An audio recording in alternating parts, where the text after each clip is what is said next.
It's the sturdy kind that doesn't mind the snow.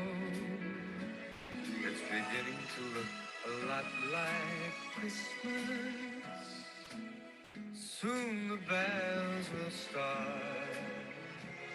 and the thing that'll make them ring is the carol that you sing right within your heart.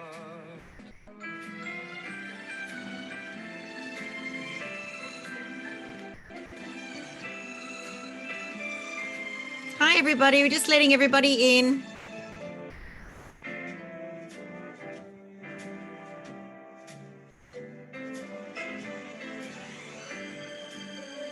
It's beginning to look a lot like Christmas. Toys in every store, but the prettiest sight to see is the holly that will be on your own front door. Sure, it's Christmas once more. Nothing like a bit of Buble to start the afternoon. Great. All right. Welcome to those of you that have joined us already. There might be a few people that will be coming a little bit later. But yes, welcome to another one of the Vivid Branch cooking events. This one's going to be a little bit of a mixed up event where we're providing an opportunity for individuals to actually have a chat and a say as well. So that's going to be a little bit exciting for me because I'm looking forward to hearing from some of the customers that we have out there and what they do in preparation for Christmas. So for those of you that haven't been following our Vivid channel and the Insiders group, or that you haven't actually, this might be the first time you're seeing me. My name's Linda Petrone, and many months ago, we started these wonderful online classes as a part of connecting with our customer base through COVID. Nothing really has changed. We've enjoyed it. The customers and all the connections that we've made, the feedback has been all very positive. So we've continued, and we hope to continue again throughout 2022. Now, the other thing that's changed for us here in Sydney is that we've got an experience centre. So we've got an actual room, showroom, office, cooking suite, whatever you want to call it. So we can actually start, COVID permitting, to hold some classes face-to-face. And so I'm really excited about offering you that opportunity to come into our Sydney location, which is in Waterloo, and having that hands-on experience like we used to. And I think many of you have missed that opportunity to have a hands-on cooking class event.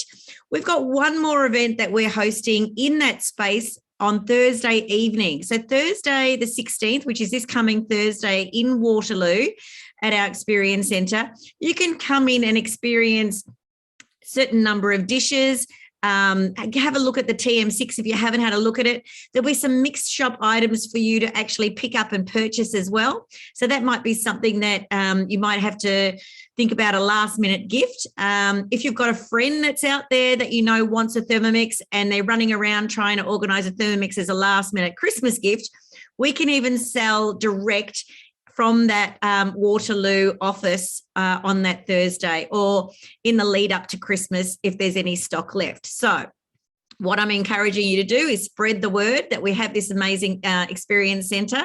Join us next Thursday night if you can, from between 6 and 8 o'clock at that centre. And we'll make sure that when we send the email out after this class, we'll give you all the details associated with that experience on Thursday night as well. But yes, in the future, there'll be a lot more hands-on and face-to-face cooking classes for you. But we will want to continue hosting these amazing online classes because I know you've all loved them. And some of the feedback that we've got in the last couple of weeks alone, just thanking us for continuing to inspire and care for our customer base across this channel has been absolutely wonderful. So we are blessed to be able to have this technology and share and continue to share the Thermomix journey with you all. Okay, so today we're in a bit sort of all over the shop. I was hoping to present something myself. I had a little accident. We'll talk about that later. But what we've got is a key number of wonderful consultants and our BDM, Theresa, who have stepped up and they're all going to show you something exciting about their own journey through Christmas with their Thermomix, but some of their much loved dishes that they make, either pre-make, make on the day, prepare in advance. All of these type of tips are going to be fantastic for you in the lead up to Christmas as well. If you've missed the start of this recording, you can always go back and have a look at that again as well. So what we're going to do now is get started, and I'm going to start off with the wonderful Theresa van Gessel, who you have probably met a number of times now. She looks after all of us here in our Sydney Vivid branch. She's the big honcho guru, our big boss. We love working with Theresa, and Theresa's going to showcase for you a wonderful cranberry chutney. So over to you, Theresa. Thank you. With that sort of lead in, no pressure, people. Not so much a big honcho, but certainly a very, very proud business development manager, because what our branch has achieved this year has been spectacular. Because one of our big aims is to build community and support our customers, and that's exactly what they've done. So I'm really, really proud. And I get to occasionally pop in and cook along.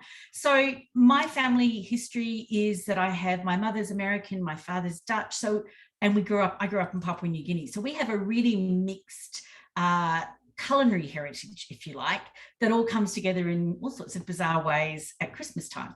But one of the things we all agree on is that you need good chutneys. So after I've had a Thermomix for over 10 years. I became a consultant about 3 years ago, helped at a cooking class and discovered this particular recipe, and it's a winner. The whole family loves it. So I highly recommend it. It is the cranberry and rosemary chutney. It's on cookie dough, and this is something that I make in advance. So I'm actually really happy that Linda needed me to help out today, because I haven't made it yet.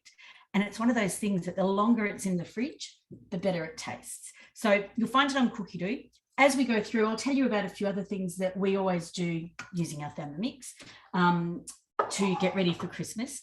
But I will get started. So the beginning, of course, and I'll fix that.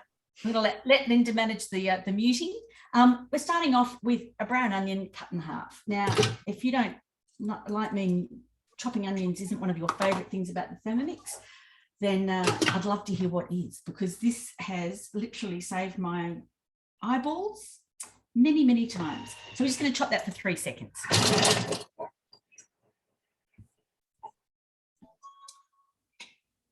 And of course, scrape down the sides. And while we all love our spatulas, the Tavolo spatulas are a bit of a favourite in my house. We've all got them in lots of colours. And if you don't have one, we do still have some in stock at the Waterloo Experience Centre if you want to pop in and get some, because I was there yesterday and saw them. Now I'm adding I've got 220 grams of raw sugar. And then we're going to do 125 grams of red wine vinegar. So you can see that sweet and spice is already going in. And that's the best thing about chutney, when you have that combination of, spicy, salty and sweet, and a bit of crunch, all in one mouthful. It is awesome. You're going to add a bit of water to dilute it. So 185 grams of water.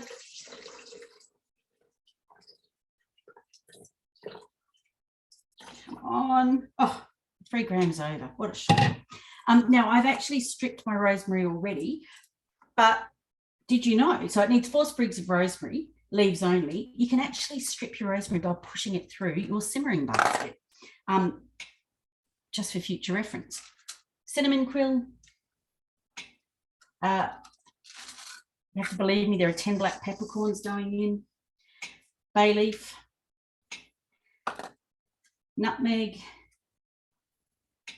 and this is where I confess I didn't have quite enough cranberry, so I'm actually mixing mine up a bit with a little bit of dried mixed fruit. Full Christmas flavour, I say. and then a little bit of salt, which of course I didn't leave on the bench. And it's asking for sea salt, so I'm going very upmarket and using beautiful Wakame seaweed sea salt because you can't have too much flavour. A little bit of pepper. And then I will turn back and smile at you in a second because that is going to cook for 12 minutes at 90 degrees. So I can now just, if I was not presenting a class, this is where I'd be pouring myself a little drink while it cooks. So I'll hand back to you, Linda. Fabulous. Thank you very much, Theresa.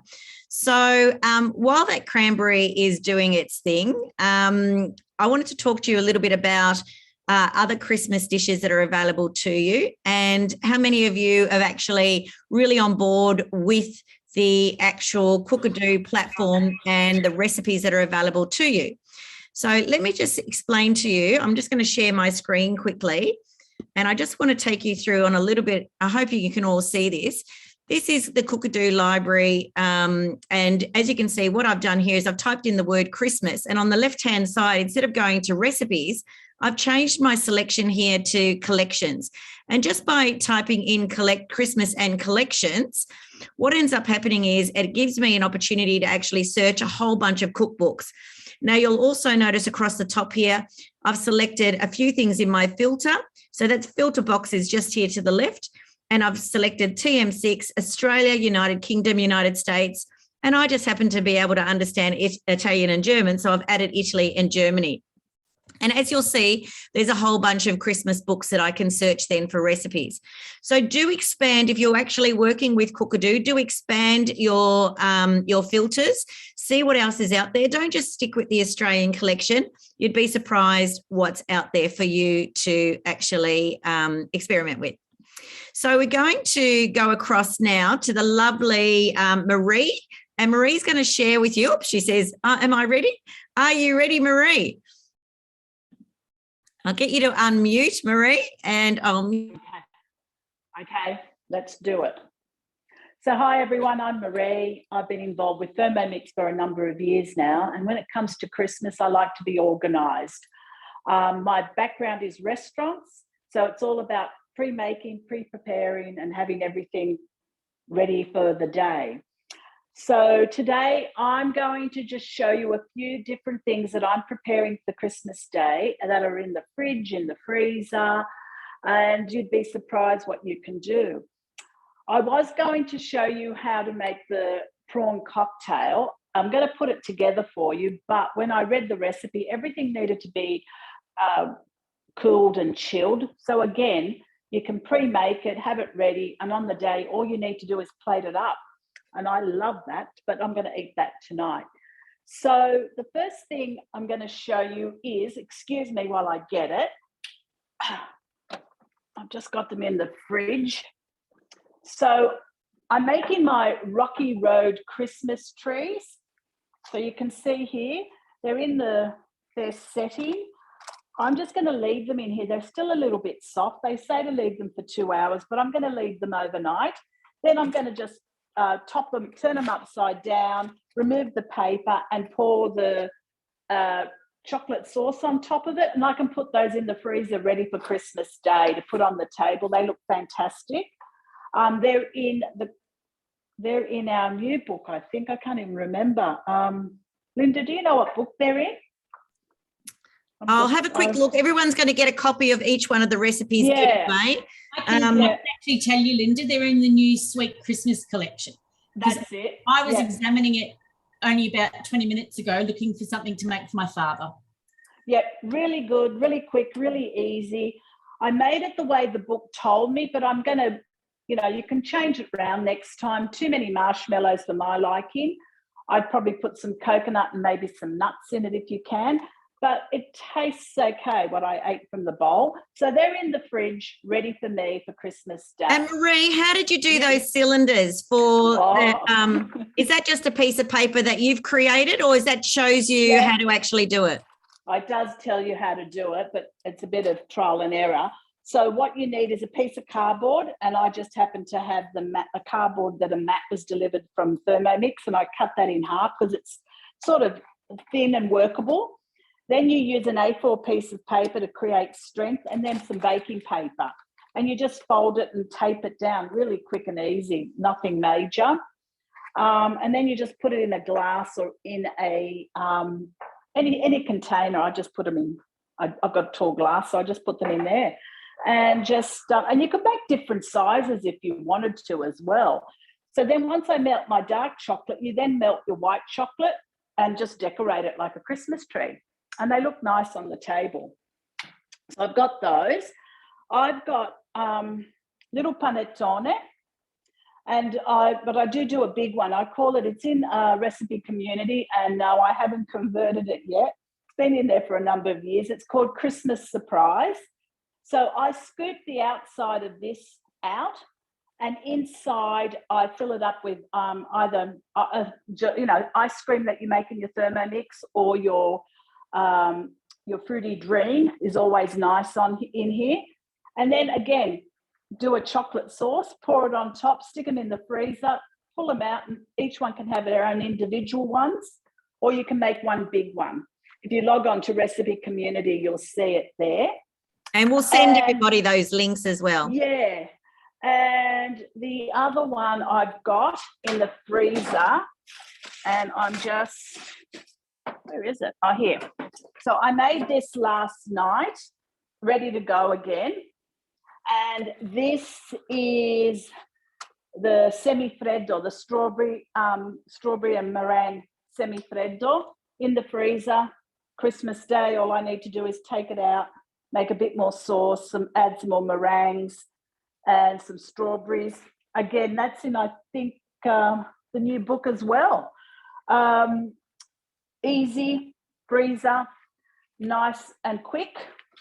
And a lot of you don't know, a lot of you may not know, but you can also make your gravy and put it in the freezer for the day. This is pretty set.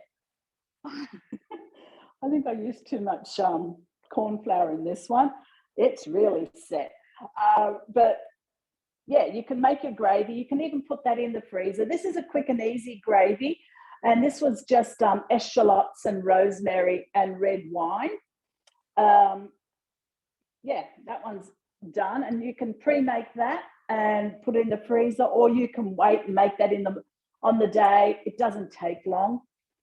And now I'm going, what I'll do is the cocktail that I'm going to make is I'm in my week. So I had all my week. I had everything put into my week for today. There's my Rocky Road Christmas trees. I don't know if you can see those. They're really nice. So I'll share a close-up of those later. Yeah, okay. So the prawn cocktail, there's a lot of little bits of preparing, but it's really simple. You steam your prawns, and I mixed it. I did steamed prawns and fresh prawns, and they're just in there dressed all in the same dressing, and which was just lemon juice and salt and pepper, nothing major. I pickled my cucumbers in gin and juniper berries. So they're pickling, they're ready to go.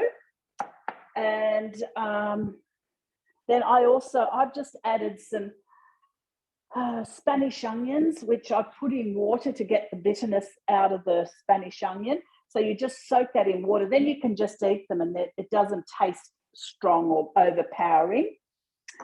And I've got my cos lettuce ready to go, and I'm going to plate this up, and Linda will come back to me later. An avocado, which I'm going to slice up, and I believe prawns and avocado are a match made in heaven. Well, I don't eat avocado, so I don't know. So I'm going to give it a go today.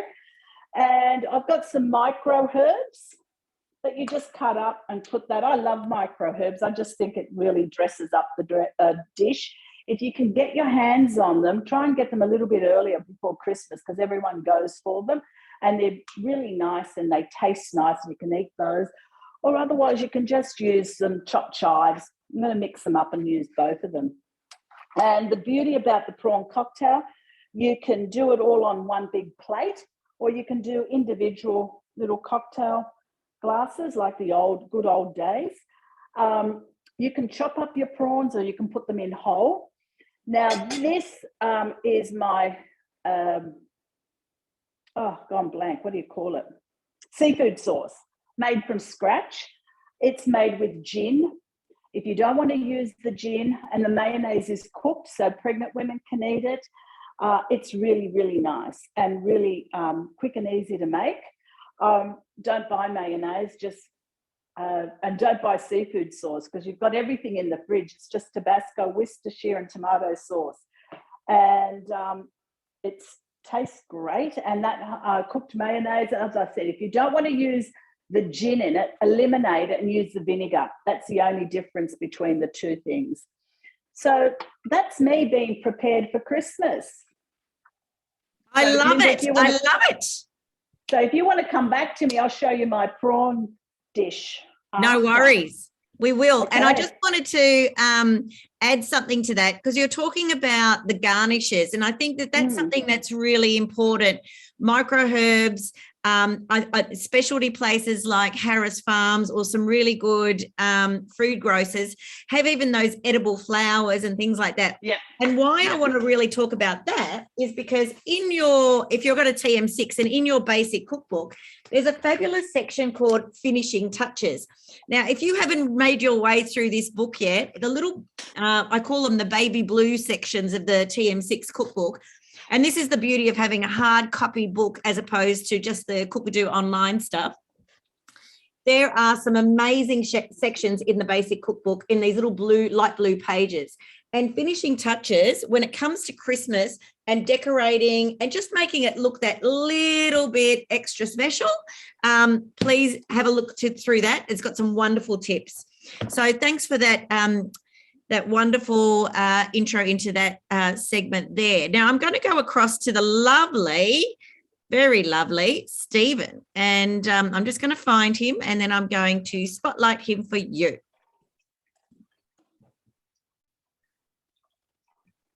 There he is. I've done it, Linda. Oh, thank you.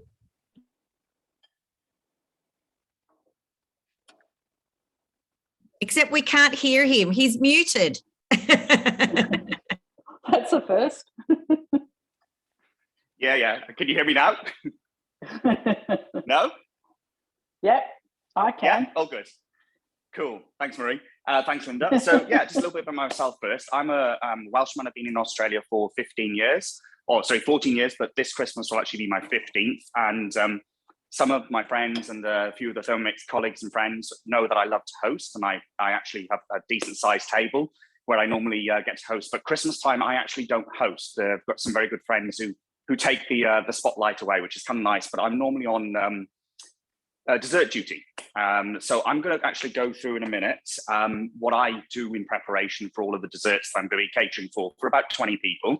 But I've got a simple dish that is going to be the glazed pineapple and orange jam glaze that goes on the ham. And I'm just waiting. My Thermomix has just switched itself off, so I wasn't prepared on that one. So let me just bring that up.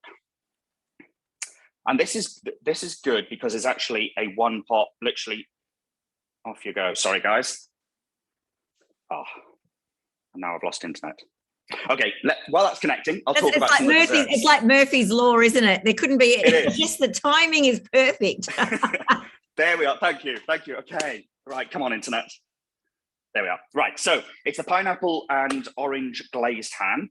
So I'm using, I've made my jam previously, so I've actually got blood orange jam that I've made, and it's been in the jar for a few weeks, so I've just taken a little bit out of that. So it's a splash of pineapple juice, so about 150 grams of that. So I just bobbed up the road and got some organic stuff for that today. I'm not a big pineapple juice drinker, so just a small bottle. Then I've got that's the marmalade jam. So it's just one of the basic jam recipes from Cookie Dough, and you just mix up whatever fruit you want. And I had blood oranges. I really like blood oranges, so I'm going to give this one a go with blood orange today. And that was about 95 grams. 2 teaspoons of soy. Maple syrup. Make sure you get the good, proper maple syrup, not the fake stuff. There's a distinct difference. 1 tablespoon of brandy. Well, you know, it's Christmas. That's roughly about 1 tablespoon, I'd say. 50 grams of brown sugar. Now, there are recipes in Cookie Dough if you want for brown sugar. I must admit, I've cheated. That is not just shop bought. A couple of pinches of cinnamon, so about that, and a couple of star anise. And then you basically put the simmering basket on the lid and you cook for 20 minutes at speed 3. And that is your glaze done. So hopefully you can still hear me. So that will now go in a sterile glass jar until probably a couple of days before Christmas. And then I will glaze the ham, roast it, let it sit, and then it'll go in the fridge. And even though I'm not providing savories, it's always good to have cold cuts when people swing around at Christmas time. But some desserts. Am I okay, Linda, to carry on talking about some of the dessert things I've done already? We are loving it. So keep going. Sure. Don't stop. Okay, so mincemeat. So there is a beautiful recipe on Cookie Dough. Just Google mincemeat. I actually think it's one of the British cookbooks. That is a full mix. I've actually done double. My friend and myself did this about 3 weeks ago, and I've got another jar of that in the fridge. So that's maturing. I should have done it sooner, but didn't get around to it. But what I will be doing is probably next week is making flaky pastry, puff pastry, and the normal basic cookbook unsweetened pastry, which I actually really like in tarts. I don't actually think you need to sweeten it. And sometimes I add a bit of like zest of orange or a splash of zest of lime, sorry, lemon, just to add that Christmassy flavor. Those are then sealed, put in the freezer, and then when you're ready to make the mince pies a couple of days before, you've got the pastry already done. I've also done Christmas puddings. Now, this is actually a recipe that my mum and myself have done for years and years. So it's the components that I actually do in the Thermomix. So it's things like I let the fruits soak in the warmth of the Thermomix, warm all the fruits up with brandies and all the spirits, and it also uses Guinness. I also make the almond meal in the Thermomix, and it just sits in a box in the cupboard for when I need it. And I also chop a variety of other things in the Thermomix. But I must admit, I still go back to the traditional stir it with a friend or a family member and drop a few 5-cent coins in or 5p coins, because that's what I used to do with my mum and dad many, many, many years ago. So I know my mum still makes the recipe. We got up to one point of making like 4 or 5 batches because we were giving so many away. This year I've done a double batch and spread a few of those around. So those, again, I've got little pots ready to go on the day. And so those have been steamed once in the Broma already, and they'll go back on Christmas Day. And I'll just show you what the mix is like. So this is ready for a couple of big pots to make. And again, those need to be transferred in the next day or two, so I can do the first steam. And then this is what I actually had a go at today. So I've never done this before, but this is the white chocolate and Irish cream with pistachio fudge. So it took about 15 minutes total. It's extremely rich in white chocolate. It was almost a kilo. And I must admit, I never blitzed a kilo of hard chocolate in the Thermomix before. And it was like, oh, is it going to cope? But it did, of course. And then that's been sitting room temperature. What are we on? About 3.5 hours. And they say, give it another hour or so. So I will take a few photos and we'll send those over to Linda so we can send them out to you to show you how good this is going to be. Yeah, so that's really about it for me. I tend to do the desserts, as I said. Just a couple of other things, maybe. I'll be doing the whipping the cream for the trifles. I'll also be doing the coulis, a raspberry coulis with chambord, which will also be made in the Thermomix, and that will be made a couple of days ahead to pour into the trifle. So I do all of those sort of things a couple of days before. And the classic, obviously, is the Thermomix is utterly amazing for pavs. So there is I call it a deconstructed one because I really can't bother to stack it all up and make it look pretty as the photos do. But I generally get a big white bowl, and it's the 3 flavored ones. There's the cherry, there's the chocolate, and the vanilla one. and I'll hunt up the recipe and let Linda know. But basically, I put that in a big bowl, lots of fresh fruits, loads of sauce, 2 different types of cream. One is a non-dairy cream and one is a dairy cream, because I have some friends who are dairy intolerant. And it's basically spoons at the ready and off you go. And again, those meringues, all of those creams and all of those sauces can be made and put in the fridge a couple of days before. And all you literally have to do on the day is create and be, and I go with what Linda said, a few of those flowers, and then what Marie said, a few of those micro herbs, even on some of the desserts, just look amazing. So I'm done. Yeah, and that's the key, isn't it? It's all about just that preparation. And one of the books that actually highlights that pavlova quite well, or the way in which you can showcase it with the chocolate or the berry one, is the Dani Valent collection. So her entertaining collection on Cookadoo, or if you've been lucky enough to have the Dani Valent cookbook, that's got some fabulous tips in there when it comes to making the pavlova. Or you can even Google Dani Valent and the pavlova stack as well. But as I said before, we'll make sure that we send you all of this stuff in the follow-up. You've registered, and that's part of the registration. We'll send everything out to you as well. So, Stephen, how long have you got to go with your glaze? About 14 minutes. That's okay. And I'd love to come back to you, because I think it's really important to show the consistency of that. I've made that one before, and I think that's a winner. I've tried a few different ones, but I think everybody would probably appreciate just seeing that consistency. Absolutely. And it is it's got really lovely flavors.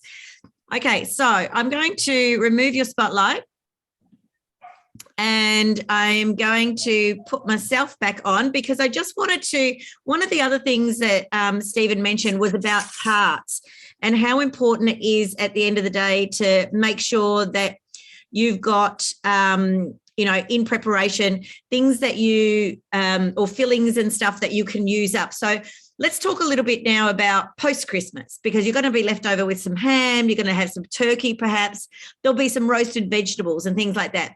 Nothing better than making yourself some flans or some tarts, some quiches. And again, there's a wonderful collection that you can go to for this on Cookadoo. So by just typing in the word, tart, and you'll find that there's collections here. If you can all see this, is quiches and tarts and things like that. Go for it. Go and have a look in here, because there's some fantastic ones. One of the ones that I make quite regularly is this one here. In my week, you can see these are the things that I was going to prepare, but Theresa actually has trumped me on this one and helped me out today. So the cranberry chutney was there, but I was also going to show you for my cheese boards and stuff, pear paste, just a bit like quince paste that you've probably seen me make before. But here you can see is the asparagus tart with sour cream pastry. And Stephen talked a little bit about making that pastry ahead in time. The sour cream pastry is a fabulous one to make, and using any one of your trays that you've got at home. You can blind bake if that's something that you want to, or there's tarts there that you don't even need to blind bake, that you can actually just pour and serve. But thinking about all those leftover roasted vegetables, the ham, the turkey and things like that, when it comes to the days after Christmas, a side salad and a tart goes a long way. And as much as everyone's going, oh, don't serve me any more of that ham, Mum, when you've put it in the format of a tart or a quiche or something like that, you can get away with it. Well, that's my big tip anyway. All right, so I'm going to stop sharing, and we're going to move over to the lovely Sharon if she's ready. Where is Sharon? Can you see me? We can't see you just yet. Where are you? I'm waving. Okay, I'm coming. There you are. Okay, I'll spotlight you now for everybody. Thank you. Hi, everyone. Christmas is... Sorry. Hang on, I've lost her. We lost her. You have to spotlight. I'll do it. Okay, there you go. Hi, everyone. I'm Sharon. I'm from Malaysia originally. I've lived here for quite a while now, but Christmas at home, when I used to go home for holidays, was a very American feast, because my grandmother's from Sacramento in the US. So we would have turkey, we will have glazed ham, and all kinds of dishes. But my specialty is baking, so I love to bake. So we would do things like bomb Alaska, creme caramel, things like that. But today, what I'm going to show you is some chocolate making, because a lot of people, do you all love chocolate? Who loves chocolate out there? So I don't think there's anybody that would say no. So what I'm going to do is I'm going to do some decorations for the Christmas tree, which is edible. So you can have a showpiece of a Christmas tree on your table and with all the food surrounding it. And what I'm going to do is temper some chocolate. So I've got some, it's a German recipe. So with the thing being on, you can have cookie dough on your on Google, and you can actually translate it, and it will be roughly accurate. Or you can use your phone to zoom in on the recipe. So I've got 150 grams of white chocolate. I'm doing white chocolate only today, just for the colors. And I've put in 2% of micro. Now, micro helps to stabilize the chocolate and also gives that nice sheen if you're going to do chocolate. Not only that, it also makes it liquid. So if you're going to do molding or shaping, it is good to add some micro into it. Okay. So tempering of chocolate is very simple. I would recommend, if the recipe doesn't tell you to blitz it, do blitz it so that it's easier for it to melt or reach the bottom. So 6 seconds. That's all it is. Speed 8.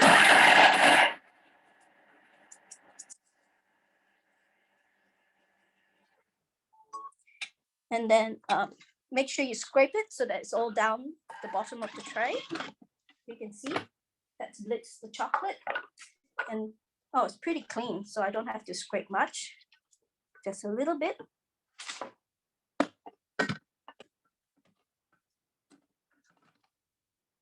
And then I'm tempering the chocolate for 3 minutes. Now, you can shape your chocolates anywhere, anyhow you wish to. I'm doing chocolate bar, so I'm going to free flow it. But you can use the silicone donuts to just do rings of it. You can even do your cookies in rings to hang on the tree. And what I have to add the flavor is I've got some decorations of flowers, roses, mixed flowers. I've got pistachio to give it that lovely colors of green. But you can use things like smoked salt with chili. You can have some baked coconut shreds to give it some flavor, some nice flavors. But I wanted to show you this. So this is some coloring. Now you have to use special coloring for chocolate. You can't use any coloring. You do have to use this ones because this won't freeze, or what you call it, set the chocolate. So color mill is the range that you want to look for because it's good to work with fat, which is a lot of fats in this. And the chocolate that I'm using is called velvet. I chose this because this has like 40% of fat in it, cacao fat. And the reason why I chose that is because it's got a better mouth feel or mouth taste than the other chocolates that are out there. The higher the fat content, that just melts in your mouth. And Sharon, just somebody asked about the micro. Can you just elaborate on the micro, what it actually does and where they could buy it? This is just pure cacao butter. And I bought this from I ordered it from the Chef Warehouse, which is in Red Hill. No, is it Red Hill? What's the suburb near me? Redfern? Redfern, sorry. Yeah. And how do you spell micro? Because I can't see it on the box. MYCRYO. It's 100% pure cacao butter. That's all it is. And I'll show you inside, because the reason why I prefer this, because you see how fine it is. Can you see that? It's like powder. Okay, so it looks like milk. It looks like milk powder, and this is just. So if you've got chocolate that you buy from the supermarket that doesn't melt so well, this will be good if you add some to it. That will make it liquidy, and you can. And is it sort of like? Is it like a food stabilizer type thing? Like, is it like? Is that sort of what it does? Like, does it? It helps to stabilize. It's great for a lot of things. In fact, you can use it for frying.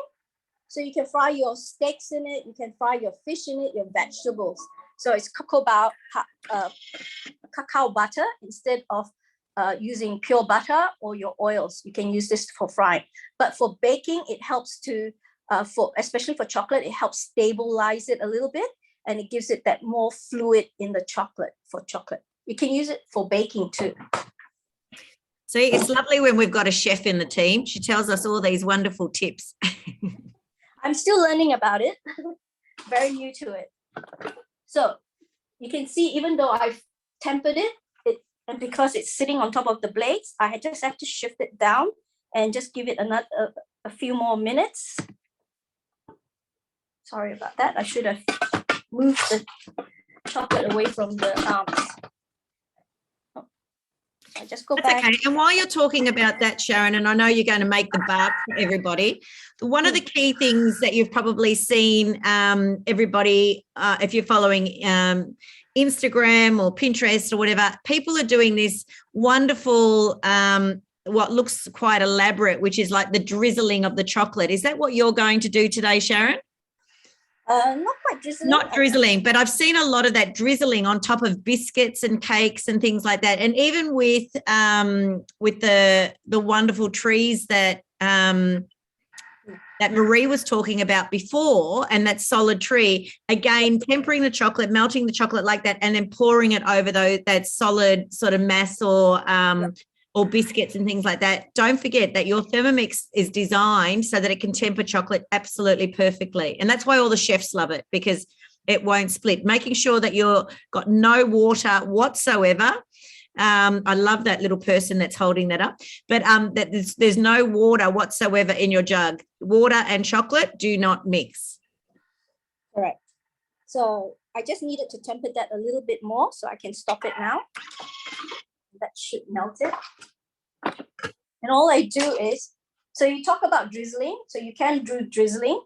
Drizzling would be just like pouring it. I'll use my palette knife so you can see. So you do this. Okay, so this is the same tempering of chocolate, and you can get that drizzle. That's what you're talking about, right? But I'm making chocolate bark, so I'm pouring it all in.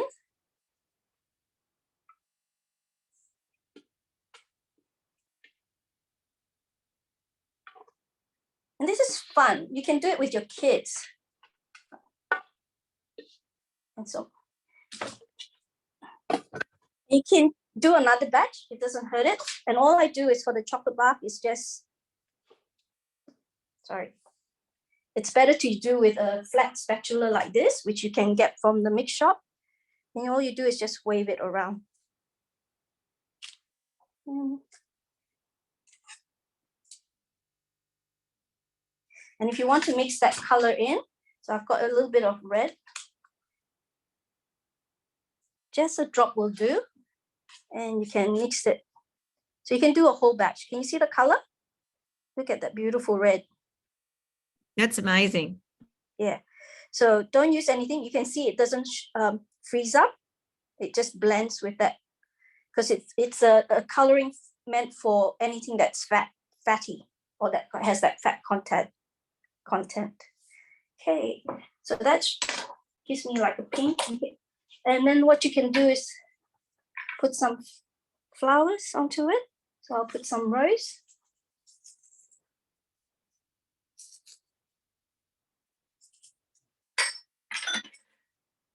Just make sure you separate it out first, because I bought rose buds, whole buds. And whole buds keep color better than buying the rose petals that are flaked out. Okay. And what I have here is cacao butter with popping corn in it. You know, the things that go pop, pop, pop, pop in your mouth. So this gives it a different mouthfeel. So that's stuff that the kids have all the time in those packets. Yeah. So you can make it a little bit of a surprise. You can put a bit of pistachio. Or if you want, you can put macadamia nuts. And here, and you can do different flavors. So I'm going to put a bit of chili here. And that smoked salt.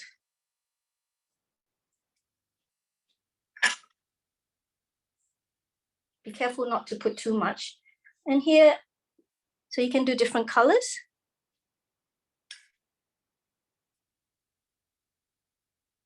That's looking so pretty. It is. It is always my favorite thing to do is this chocolate bar because it just looks pretty. Only because it's pretty, nothing else. Does taste good though. So what I'll do is I've used our baking tray, rose gold baking trays, because that conducts coolness better, and I can just put it into the fridge. Now, if you want the chocolate to be in a little bit of a round, all I do is I pop something circular underneath, and that can help. Oh, maybe not now because it's a little bit too wet. When it's a little bit it's set a little bit, you can put a round block, so that will give it a curve. So if you want to play with the shapes, so that's what it will look like. Okay, and I've got one that's set in the fridge, and I wanted to show you some bliss balls. I love your helper that holds things up. Who is that? Is that your daughter? No, that's Kelly. Ah, excellent. Kelly doesn't like to watch live. She likes being here in person. Ah, no worry. All right, and you're going to make something else now quickly, aren't you? Yes. I'm going to do bliss balls. Oh, sorry. So that's just put it in the fridge, and I'm going to. Sorry, and I'm going to do lemon bliss balls. You can do any bliss balls. It's so easy. So some blanched almonds that goes in. Some zest that goes, lemon zest that goes in. And some, what is it? Sunflower seeds that goes in. I'm just going to blend them.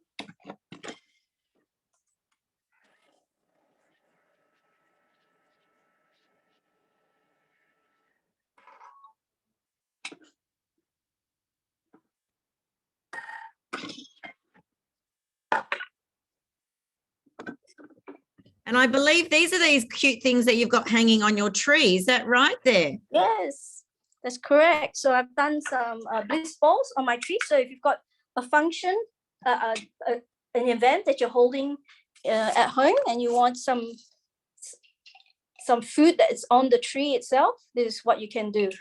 And you can, and bliss balls is healthy. So it's not something that you know, if after all that food that you have, After all the chocolate. yes, not only that, you have a lot to eat during Christmas usually. So bliss balls is a nice change to something healthy but delicious at the same time. So 2 tablespoons of coconut oil, 2 tablespoons of maple syrup, and some lemon juice to go in for flavoring, and those are the flavors. And you need to do some edible, a couple of drops of edible essential oil. Make sure it's food grade, and this will strengthen that lemon smell through it. And then all I do is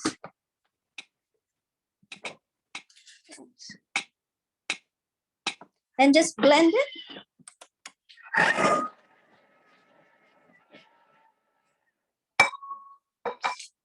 And what I have here is it's all ready. So that's what it would look like. Okay, and then all we do is just make round balls, which Kelly has kindly done for me, and just coat it with some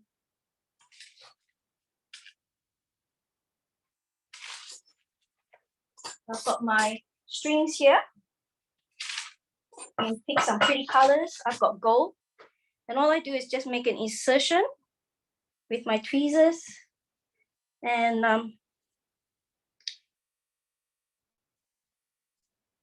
put my, where did I make the hole? Put the string inside and try to do it as deep as possible. And what you have is a bubble. That is so cute. I'll pass it to Kelly so she can hold it up closer. Oh my God, that is so gorgeous. So that would be amazing because you could do different flavors, I guess, different colors. There's a few things there that we can play around with. So that's fabulous. Yes. All right, excellent. Well, thank you very much for that, Sharon. And now what we're going to do is we're going to go back to each one of the presenters, and just so they can showcase, because I do want to have a couple of minutes at the end. I want to hear from all of you guys that are on screen today. There's over 30 of you on this class. We had over 100 registering, so there's a lot of people that are waiting for the recording. But I'm really quite keen to sort of hear what you guys, as our customer base, are making or pre-making in the Thermomix. We all like to learn from each other. But first off, let's go back and maybe we'll hit Theresa with her beautiful cranberry. Thank you, Linda. I can even spotlight myself, I think. Here you go. How's that for power? So the cranberry has finished cooking, and I just wanted to show those of you who don't know, I'm just going to adjust my screen a little bit. So my jars have been sterilised, but of course they've cooled down. So what I like to do is put a bit of boiling water in them to bring the temperature of the jar up, so that when you're putting something hot into it, it's not as likely to shatter if there's a fault in the glass. So I've just done that.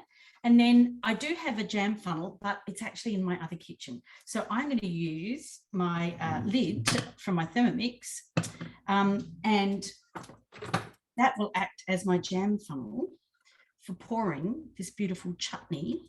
I've taken the cinnamon quill out because that doesn't actually go into the jar that well. But can I tell you, the smell is amazing. I've had a couple of my teenagers walk through here while it was cooking, and they are blown away by how good it smells. So you can see lovely colours, lovely textures. And we will use this with cold meats, warm meats, and also on a cheese platter.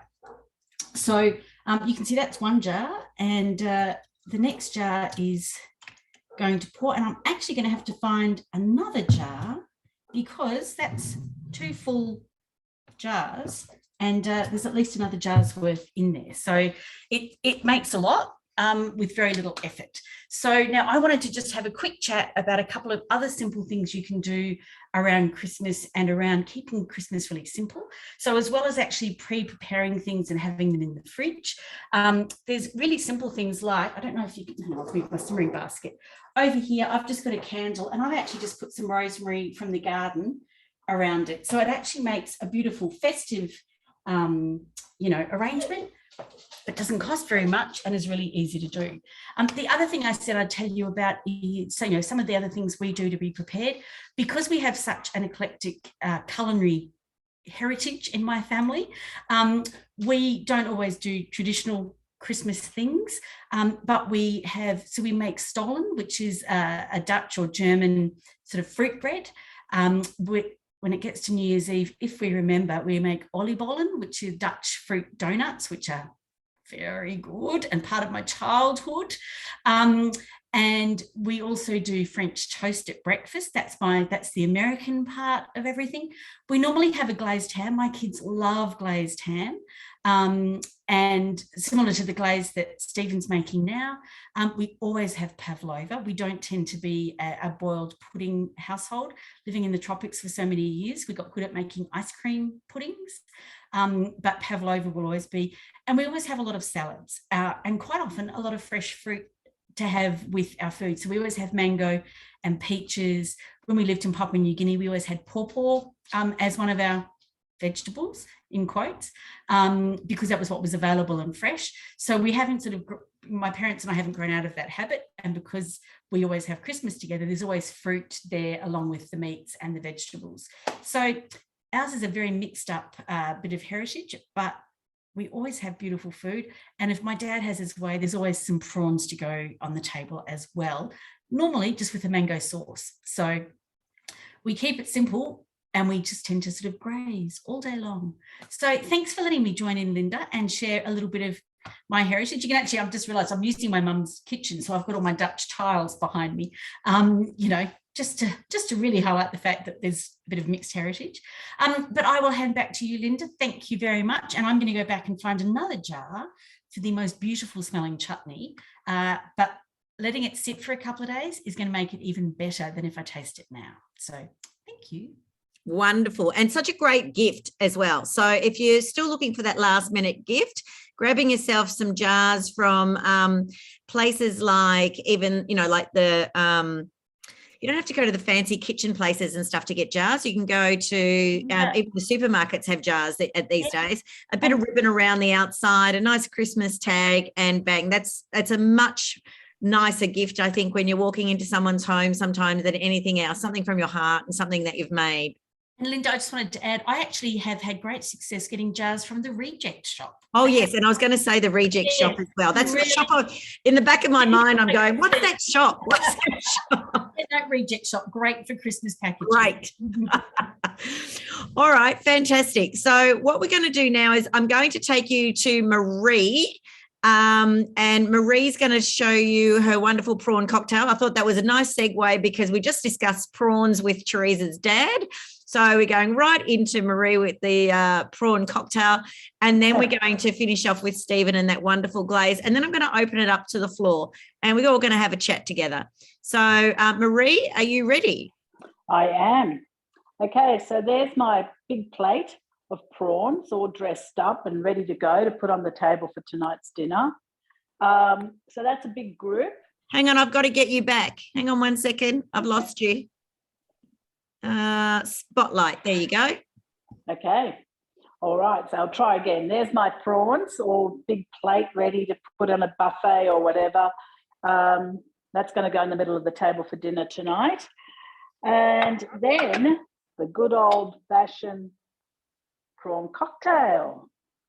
There you go. So I like doing these individuals. If you've got a small group coming, it looks really nice at Christmas time and everyone gets to have their own prawn cocktail. And it's a bit of nostalgia there for me. I grew up with those. I'm not letting you know how old I am. But yeah, that's for me. That's my Christmas. I'm testing it before we have it on Christmas Day. I love it. I'm a bit like you. I think you remember you and I are roughly the same age. And the prawn cocktail in my mum's wonderful crystal glasses. It was a very traditional, it was a very Italian thing to do. Absolutely. And, yeah, no, I do remember it fondly. So, it brought back some lovely memories for me too. So thanks, Marie. And thanks for sharing all that stuff, even with the panettone. There's so much that you can do with panettones, which are the traditional Italian cakes. Just cutting those up as well and serving them with lots of different things. Can I just share, if anyone's doing pork at Christmas, and I know a lot of people do, try this one. It is a winner. It's out of the Thermomix Create Something Incredible for Everyone. It is a real winner. I've never got better crackling than this one. When I tried it, the first time I tried it, I thought, this isn't going to work, but it was amazing. So give it a go. Great tip. Great tip. That's our anniversary book, everybody. If you haven't seen it yet, all the recipes now are available on Cookadoo as well. But the hard copy book is a lovely gift if you want to get it for somebody. It is a really lovely collection, and it's got the beautiful story in it of Grace and the journey and how she introduced the Thermomix to Australia, 20-something years ago. So a lovely gift for somebody that has got a Thermomix. All right, Stephen, are you ready?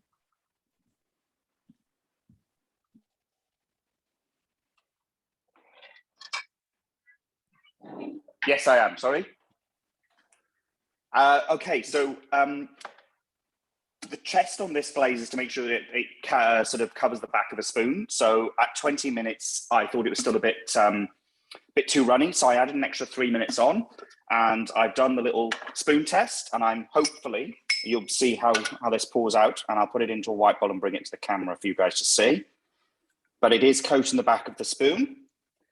I'm not going to pour too much out, but put a bit more in maybe. So that's the sort of consistency, guys. Hopefully you can see that. Pretty nice. So that's going to go now in a sterile jar until sort of a couple of days before Christmas. And then I'll glaze my ham, roast it for maybe an hour or so, depending on the size. And then, as we've all said, great for cold cuts and even putting in pies and quiches and all that sort of thing. We were talking about earlier a few jars. I've got these ones. These are from Target, and doing things like homemade caramel and popping these in with a ribbon or something like that. Great little presents. And the winner of the honeycomb is also a winner. If you break up, make that and pour some dark chocolate over, or spice it up with a few sort of raisins or something like that. You can stir them in at the end. That also works as well. So just a few tips from me.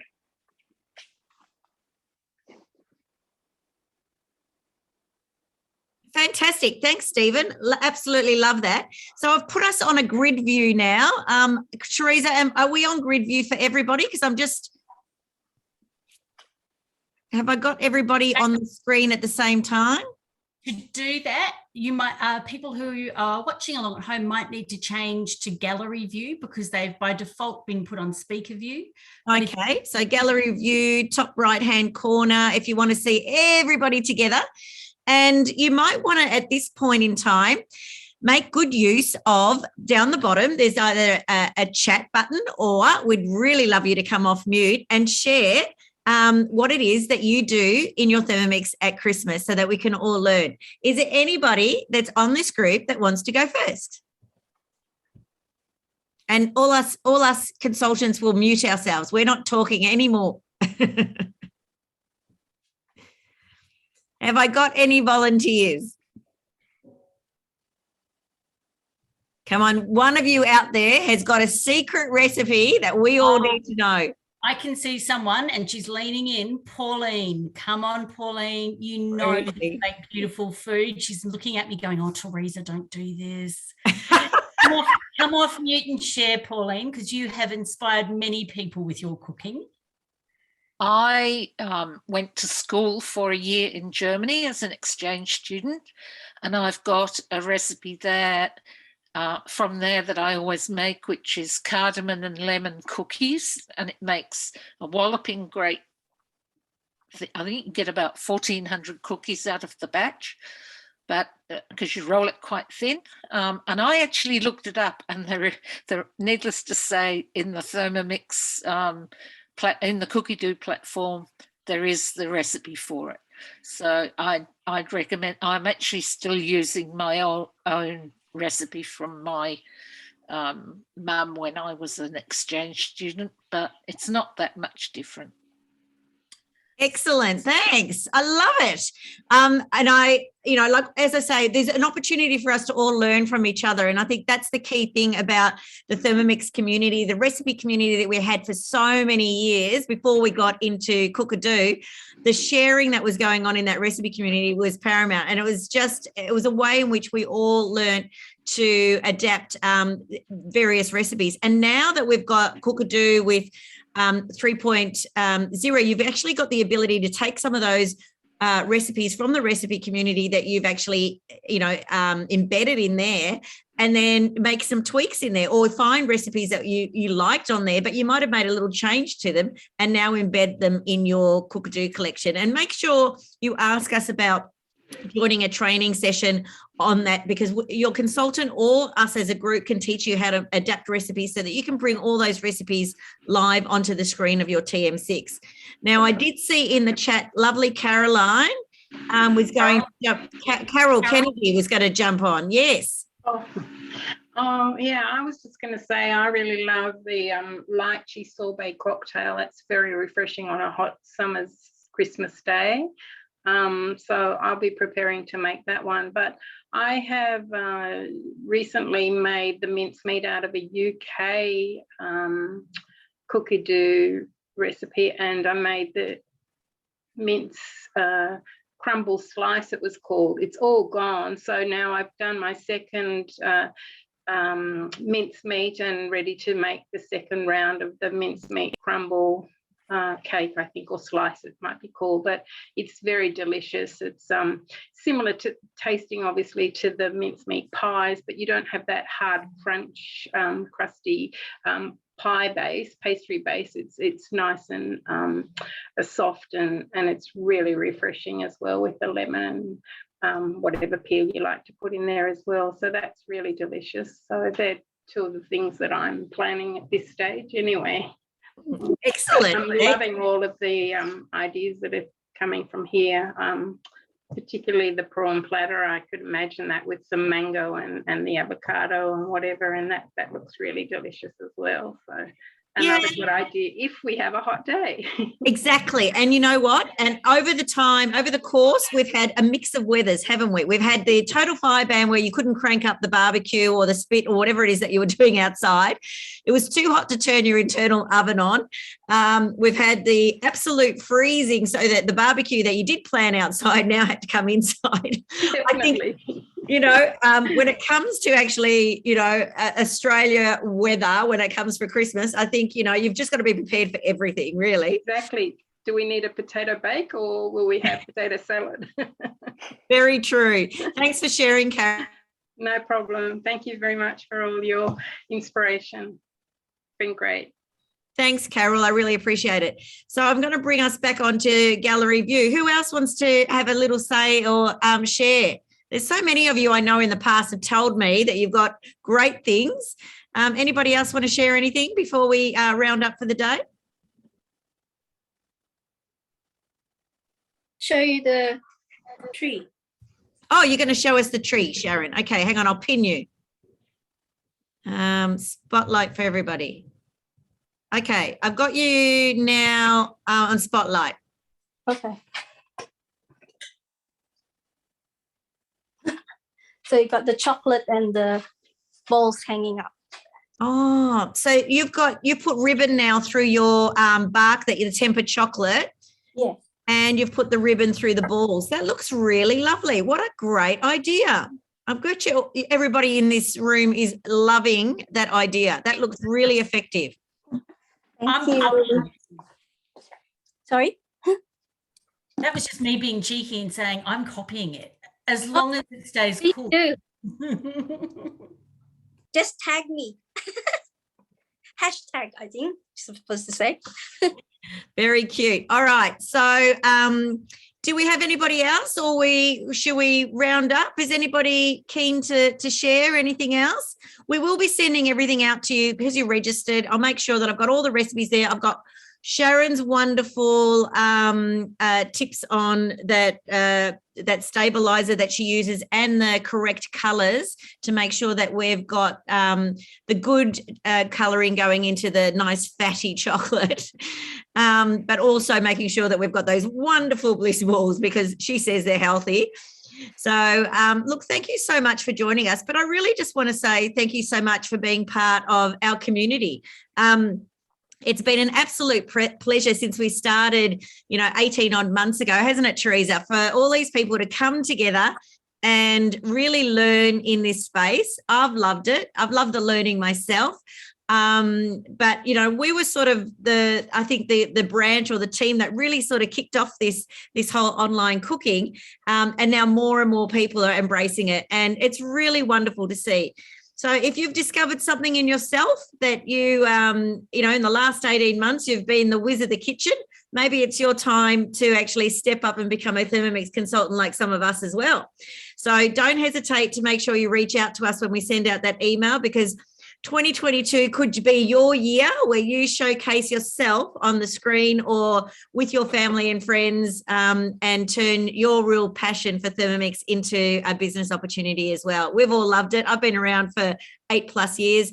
And I always say to everybody, if you thought, if I thought that I was going to sell a kitchen appliance 8 years ago, that was so far off the radar. And here I am still today, just absolutely loving the journey and what I'm learning about my about cooking in the kitchen. So thank you so much. Theresa, did you want to end by saying anything? Look, I have to add my thanks as well, and to point out that 8 years ago I would never have said I would be a Thermomix consultant. I was a lawyer, but the change of career has actually been the best thing to ever happen to me.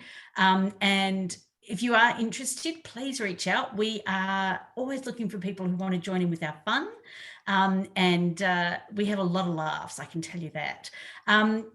I'm also really looking forward to meeting some of you in person next year as we start to open up our Waterloo Experience Centre. But if you want to come in early, Thursday night, as Linda said, I'm going to be there. Linda's going to be there.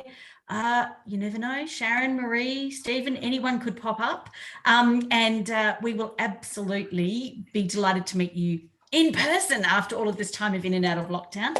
But thank you all. Without all of you, really, our jobs wouldn't be fun and we wouldn't keep doing it. So I'm really grateful. And if we don't see you on a screen again soon, have a Merry Christmas and we will see you next year. Bye, everyone. Bye, everybody. Merry Christmas. And thanks so much for joining us.